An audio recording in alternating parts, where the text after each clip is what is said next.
Hello दोस्तों, आप सब कैसे हैं। आप सबको जय भोलेनाथ, हर हर महादेव। मैं 12th क्लास में कल पॉलिटिकल का पेपर है तो पॉलिटिकल करवा रहा हूँ, ध्यान से देखिएगा। मेन पॉइंट कुछ करवा रहा हूँ, उन पॉइंटों को जरूर देख के जाइएगा। पहला ले रहा हूँ पॉइंट सीट युद्ध।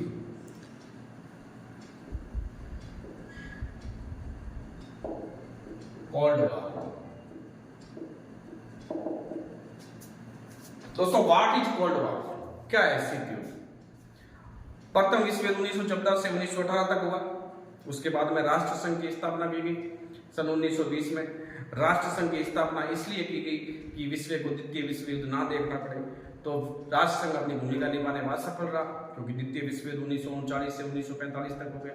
द्वितीय विश्व युद्ध के बाद में भी एक ऐसा संघ बनाया कि हमें विश्व को तृतीय विश्व युद्ध नहीं देखना पड़े। तो द्वितीय विश्व युद्ध के बाद में यूएनओ बनाया, यूनाइटेड नेशंस ऑर्गेनाइजेशन, जिसकी स्थापना 24 अक्टूबर सन 1945 को की गई। द्वितीय विश्व युद्ध के बाद में विश्व दो खेमों में बंट गया। एक तो पूंजीवादी उदारवादी गुट जिसका लीडरशिप अमेरिका कर रहा था, एक साम्यवादी समाजवादी गुट जिसका लीडरशिप रूस कर रहा था। इन दोनों गुटों के बीच तनाव, भय, 3 पॉइंट बोल रहा हूं, तनाव, भय और प्रतिस्पर्धा के आधार पर जो युद्ध होता था उसे शीत युद्ध कहा जाता है। शीत युद्ध को कोल्ड वॉर भी कहा जाता है। इसमें युद्ध नहीं होकर युद्ध की स्थिति हमेशा बनी रहती है, उसे शीत युद्ध कहते हैं। तो देखिए, तनाव, भय, प्रतिस्पर्धा,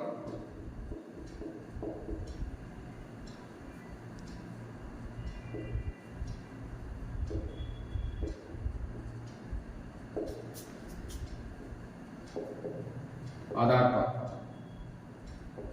या युद्ध नहीं होकर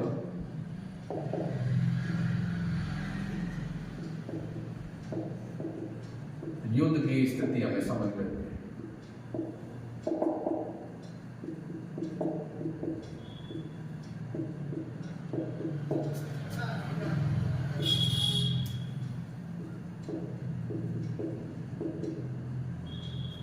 उसे शीत युद्ध कहते हैं।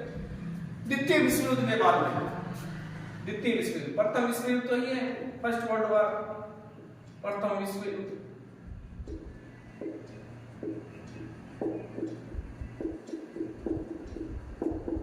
इसके बाद में राष्ट्र संघ बनाया गया। राष्ट्र संघ अपनी भूमिका निभाने में असफल रहा। इसके बाद में द्वितीय विश्व युद्ध हुआ, सेकेंड वर्ल्ड वॉर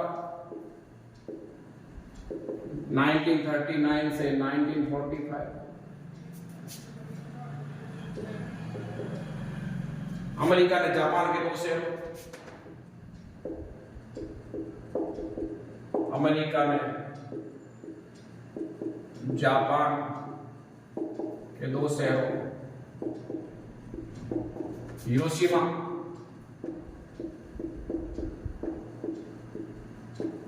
पर 6 अगस्त और नागासाकी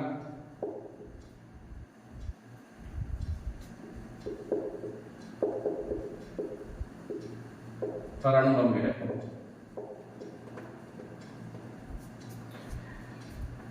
तो द्वितीय विश्व युद्ध समाप्त हुआ। द्वितीय विश्व युद्ध के बाद में यूएनओ बनाया गया। इसकी स्थापना 24 अक्टूबर 1945 को हुई। इसमें 5 स्थायी देश हैं।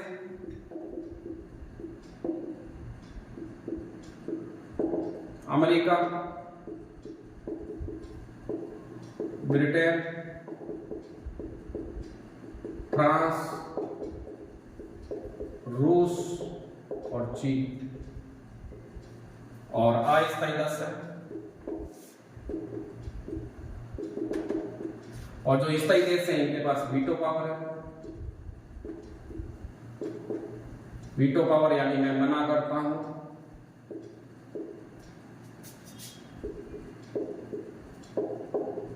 या निषेध, मैं निषेध। तो देखिए, प्रथम विश्व युद्ध 1914 से 1918 तक हुआ। प्रथम विश्व युद्ध के बाद में विश्व के देशों ने यह सोचा कि विश्व को सेकेंड वर्ल्ड वॉर नहीं देखना पड़े, इसके लिए राष्ट्र संघ की स्थापना की गई। राष्ट्र संघ अपनी भूमिका निभाने में असफल रहा तो द्वितीय विश्व युद्ध हो गया। द्वितीय विश्व युद्ध के बाद में विश्व है वो दो खेमों में बन गया। एक यानी ध्रुवीय विश्व व्यवस्था, एक का नेतृत्व अमेरिका पूंजीवादी अमेरिकी पूंजीवादी उदारवादी अमेरिकी गुट कर रहा था, दूसरे का साम्यवादी रूस कर रहा था। थर्ड पॉइंट, द्वितीय विश्व युद्ध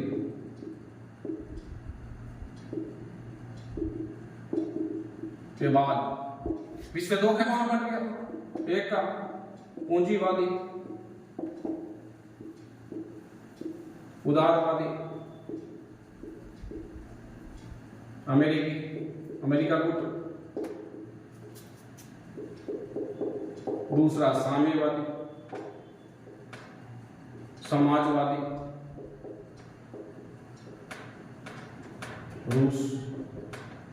यह भी कह सकते हैं इन दोनों गुटों के बीच जो तनाव, भय और प्रतिस्पर्धा के आधार पर जो युद्ध था वो शीत युद्ध था। तो देखिए शीत युद्ध का चरम दौर क्या था? ये द्विध्रुवीय विश्व व्यवस्था है। द्विध्रुवीय विश्व व्यवस्था पूछे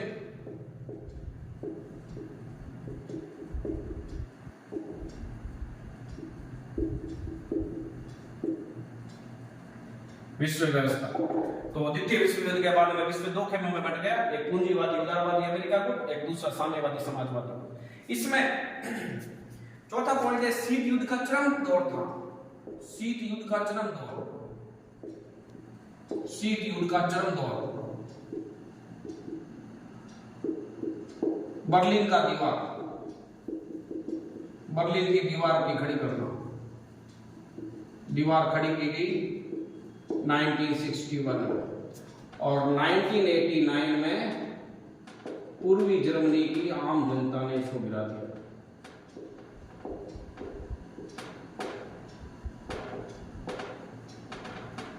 इसको गिरा दिया।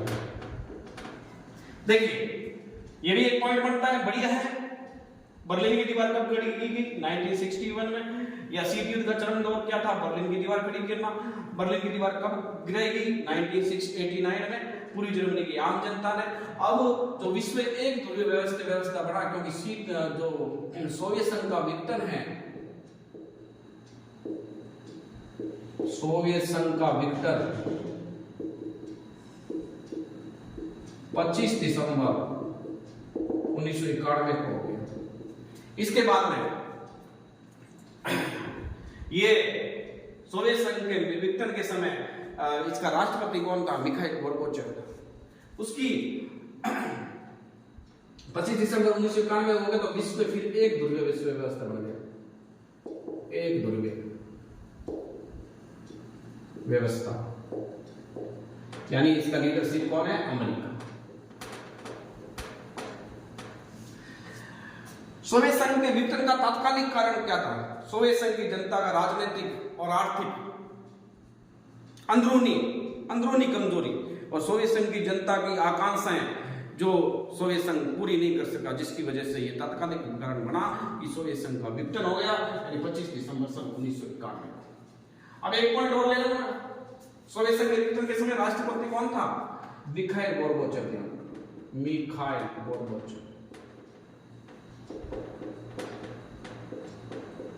ये विघटन के समय राष्ट्रपति था। अब शीत युद्ध के दौर में विश्व जब दो खेमों में था, तो गुट निरपेक्षता नीति बनी। गुट निरपेक्ष, भारत ने गुट निरपेक्षता नीति का पालन किया। गुट निरपेक्षता नीति का मतलब है जो नए छोटे छोटे देश है वो इन दोनों गुटों में जाने की अपेक्षा एक नए स्वतंत्र रहे, उसको गुट निरपेक्षता कहा जाता है। यानी किसी भी गुट में सम्मिलित नहीं होते हुए अपनी स्वतंत्र विदेश नीति का संचालन करना गुट निरपेक्षता कहलाता है। इसके 5 संस्थापक सदस्य देश थे। भारत के पंडित जवाहरलाल नेहरू, यूगोस्लाविया के जोसेफ ब्रोज टिटो, इंडोनेशिया के सुकर्नो, घाना के वामे एन कुर्मा और मिस्र का अब्दुल नासिर। गुट निरपेक्ष, इसका पहला जो सम्मेलन है वो बेलग्रेड में हुआ था 1961 में। तो भारत ने गुट निरपेक्षता नीति का पालन किया था। भारत ने कहा हम अमेरिका से भी हमें जरूरत पड़ेगी, हमें रूस से भी जरूरत पड़ेगी।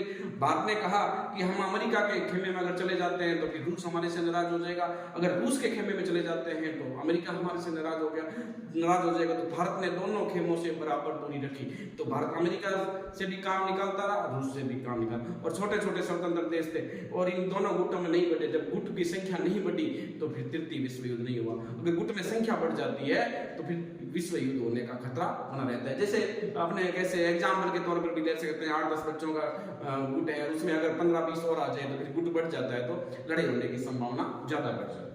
तो गुट निरपेक्षता, किसी भी गुट में नहीं रहते हुए,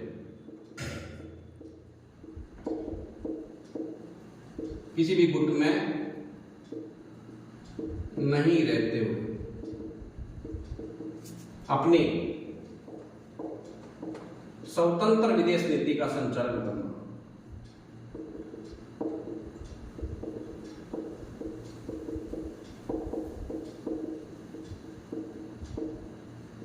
गुट निरपेक्षता कहलाता है। इसमें 5 संस्थापक सदस्य देश थे। भारत के Pandit Jawaharlal Nehru,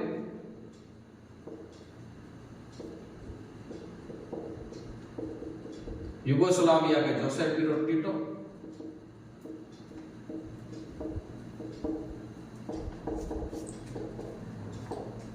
Joseph Broz Tito, और तीसरो इंडोनेशिया के सुकर्णो,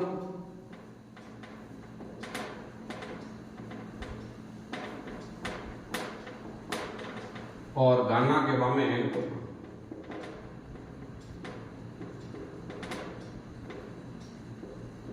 इसका पहला सम्मेलन हुआ था वो बेलग्रेड में हुआ था, जाना बेलग्रेड कब हुआ था? 1961। अब देखिए एक पॉइंट और ले लेता हूं मैं, 7वां आसियान। आसियान दक्षिणी एशियाई राष्ट्र सहयोग का संगठन। इसमें इसकी स्थापना 8 अगस्त 1967 को बैंकॉक घोषणा पत्र था, बैंकॉक घोषणा पत्र पर हस्ताक्षर करते।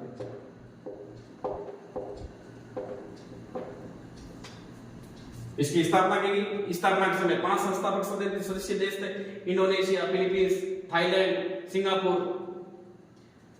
5 संस्थापक सदस्य देश थे, और उसके बाद में 5 बाद में आए। संस्थापक सदस्य देश पहले 5 थे, टोटल 5 बाद में आ गए, तो टोटल 10 हो गए। इंडोनेशिया, थाईलैंड, फिलीपींस और सिंगापुर, एक और है और थोड़ा ध्यान नहीं आ रहा। तो उसके बाद में दक्षेस वाला इसका कार्यालय पूछ सके तो जकार्ता इंडोनेशिया में है।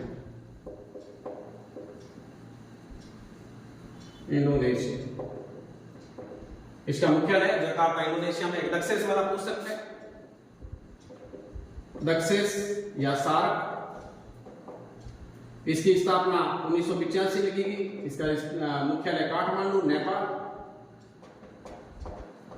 दक्षिणी एशियाई राष्ट्र सहयोग संगठन।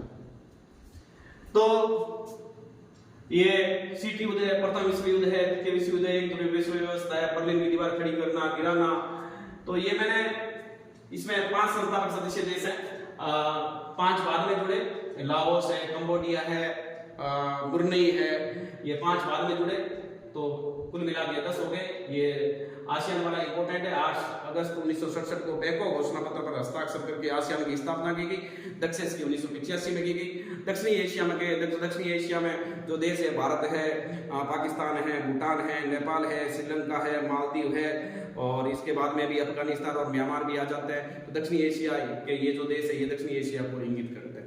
तो दोस्तों, मैंने ये पॉलिटिकल साइंस में कुछ मैंने शॉर्ट में टॉपिक जो बताए हैं, ये आप जरूर देखिएगा।